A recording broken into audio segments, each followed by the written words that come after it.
নমস্কার বন্ধুরা, আমার সায়ন্তিস কিচেন চ্যানেলে আপনাদের সকলকে জানাই স্বাগত। আজকে যে রেসিপিটা বানিয়ে দেখাবো সেটা আমার অন্যতম প্রিয় একটা রেসিপি এবং কম বেশি এটা সকলেই খেয়েছেন। তবে কিভাবে বানালে এটা দুর্দান্ত টেস্টের হবে সেটাই আজকে দেখাবো। এই মাছের ডিমটা রুই মাছের ডিম। বাবা বাজার থেকে যে মাছ এনেছিল তার সাথে এই ডিমটা ছিল। এবার এই অল্প ডিমের ভিতরেই রসুন বাটা, পেঁয়াজ কুচি, কাঁচা লঙ্কা কুচি, হলুদের গুঁড়ো আর 2 চামচ বেসন দিলাম আর পরিমাণ মতো নুন দিয়েছি। এখানে 100 থেকে 150 গ্রামের মতো এই মাছের ডিমটা ছিল। তবে এই ডিমটা দিয়ে কিন্তু পুরো পরিবারের সকলের জন্য রান্না হয়ে যাবে। মাছের ডিমের বড়া কম বেশি সকলেরই প্রিয়। তবে আজকে মাছের ডিমের বড়া নয়, মাছের ডিমের বড়া দিয়ে একটা দুর্দান্ত রেসিপি দেখাবো এবং কিভাবে বানালে এটা দুর্দান্ত স্বাদের হবে সেটা বলবো। দেখুন, এই প্রকার ডিমে কিন্তু আমি টোটাল 2 চামচের মতন বেসন দিয়েছি। এটা কিন্তু বেশ নরম আছে, এটা কিন্তু এইরকম নরমই থাকবে। এবার আস্তে আস্তে অল্প অল্প ছোট্ট ছোট্ট করে এই তেলের ভিতরে দিয়ে দেব। দেওয়ার সময় গ্যাসের ফ্লেমটা কিন্তু হাই রাখতে হবে, না হলে কিন্তু ডিমের বড়া একটাও ফুলবে না। দেখুন, এটা দেওয়ার সাথে সাথে পাতিয়ে যাচ্ছে, মানে বেশ নরম আছে বলেই কিন্তু এটা পাতিয়ে যাচ্ছে। তারপর আস্তে আস্তে উল্টিয়ে দিতে হবে। দেখবেন কিছুক্ষণ পর এটা বেশ গোল গোল হয়ে ফুলে উঠবে। মাছের ডিমের ভিতরে যদি অল্প পরিমাণে বেসন দিয়ে ডিম বড়াটা করা যায় তাহলে কিন্তু ডিম বড়াটা বেশি টেস্ট হয়। যদি বেসনের পরিমাণ বেশি হয় তাহলে কিন্তু ডিমের টেস্টটা নষ্ট হয়ে যায়, যার ফলে ডিম বড়ার টেস্ট হয় না। আর এইভাবে ডিমের বড়া করলে ডিমের বড়ার গায়ে দেখবেন ডিমগুলো আস্তে আস্তে ফুটে উঠছে, ঠিক পোস্তর মতো গায়ে ডিমগুলো দেখা যাচ্ছে, যার জন্য এটা খেতে দারুণ টেস্টি হয়। এগুলোকে বেশ একটু লাল লাল করে ভেজে নিয়েছি। এখন দেখুন এগুলো কিন্তু বেশ ফুলে উঠেছে। এবার এগুলোকে সাইডে তুলে নিচ্ছি, নিয়ে আবারও যে ডিমটা আছে সেটা কড়াইয়ের ভিতরে দিয়ে দিচ্ছি। এইভাবে সমস্ত ডিম বড়াগুলোকে ভেজে নিচ্ছি। এই সামান্য উপকরণ দিয়ে ডিম বড়া বানালে কিন্তু ডিম বড়া অসাধারণ টেস্টের হয়। শুধু পরিমাণগুলো বুঝে একটু ঠিকঠাক দেবেন। পেঁয়াজের পরিমাণও কিন্তু কমই দিতে হবে। পেঁয়াজ যদি বেশি দেন তাহলে কিন্তু পেঁয়াজের ফ্লেভার আসবে এবং পেঁয়াজের টেস্টটাই পাওয়া যাবে। আর রসুনটা মাস্ট দিতেই হবে, না হলে ডিমের যে একটা আঁশটে গন্ধ সেটা থাকে, রসুনটা দিলে সেই গন্ধটা চলে যায়। আর বেসনের পরিমাণটা কম দেওয়ার ফলে কিন্তু ডিম বড়াগুলো এইভাবে ফুলেছে। বেসনের পরিমাণ বেশি হলে এটা ফোলে না এবং শক্ত হয়। আর এইভাবে বানালে এটা বেশ ভিতর থেকে স্পঞ্জি হয়। এবার দেখুন গায়ে ডিমের যে অংশগুলো কি সুন্দর ফুটে উঠেছে।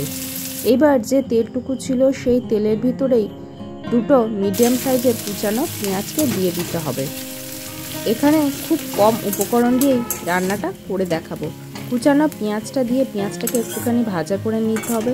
তারপর পেঁয়াজের কালারটা যখন এরকম হালকা একটু লালচে হয়ে আসবে তখন এর ভিতরে দিয়ে দিতে হবে রসুন বাটা।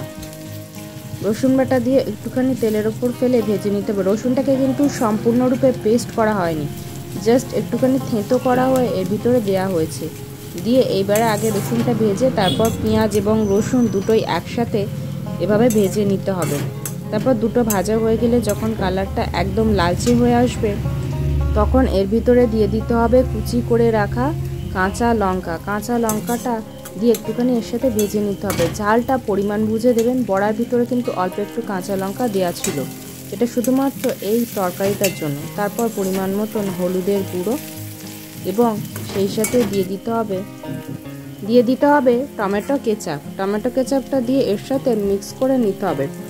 তবে এখানে কিন্তু টমেটো কেচাপের বদলে টমেটোটা ব্যবহার না করাই ভালো।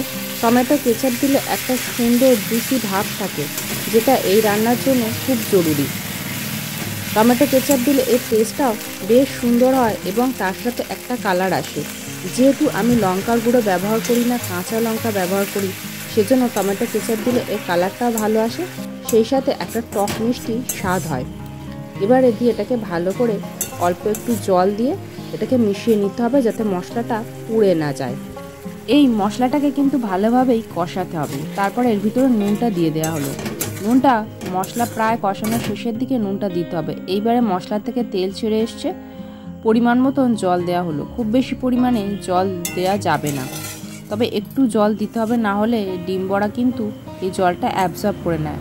এই ডিম বড়াটা জাস্ট মাখো মাখো হবে, একদম কিন্তু ঝোল থাকবে না। তাই ডিম বড়া যতটুকু পরিমাণ জল অ্যাবজর্ব করবে ততটা পরিমাণে জল দিতে হবে, কারণ এই গ্রেভিটা বেশ ডিম বড়ার গায়ে জড়িয়ে থাকবে। এবার এটা ভালো করে ফুটিয়ে নিতে হবে। ভালো করে ফুটে উঠলে তারপর এর ভিতরে ডিমের বড়াগুলোকে দিয়ে দিতে হবে। আগেই বলেছি মশলাটা কিন্তু ভালো করে কষাতে হবে, কারণ মশলা কষানোর পরে আর কিন্তু এই রান্নার তেমন কোনো কাজ নেই। এবার জাস্ট ডিম বড়াগুলো ওপর থেকে দিয়ে, ডিমের বড়াটা দেওয়ার পর এটাকে জাস্ট 1 থেকে 1.5 মিনিটের মতো ফোটাতে হবে হাই ফ্লেমে, কারণ ডিম বড়া কিন্তু খুব সহজে এই জলটা অ্যাবজর্ব করে নেবে। সেই জন্য এটাকে বেশিক্ষণ ফোটানোর প্রয়োজন নেই, ঠান্ডা হওয়ার সাথে সাথে ঝোলটা এমনিই অ্যাবজর্ব করে নেবে। এবার গ্যাসের ফ্লেমটা অফ করে এটাকে সার্ভ করে দেখাচ্ছি। দেখুন এটা কতটা সুন্দর দেখতে হয়েছে। এইভাবে একবার ডিম বড়ার ঝাল বানিয়ে দেখুন, অসাধারণ লাগবে। আমার এই ভিডিওটা কেমন লাগলো অবশ্যই কমেন্ট করে জানান। ভালো লাগলে একটা লাইক করুন, পরিবার, বন্ধু বান্ধব, আত্মীয় স্বজনের সাথে এটি শেয়ার করুন এবং আমার এই ছোট্ট পরিবারের সদস্য হতে চ্যানেলটি সাবস্ক্রাইব করে পাশে থাকুন।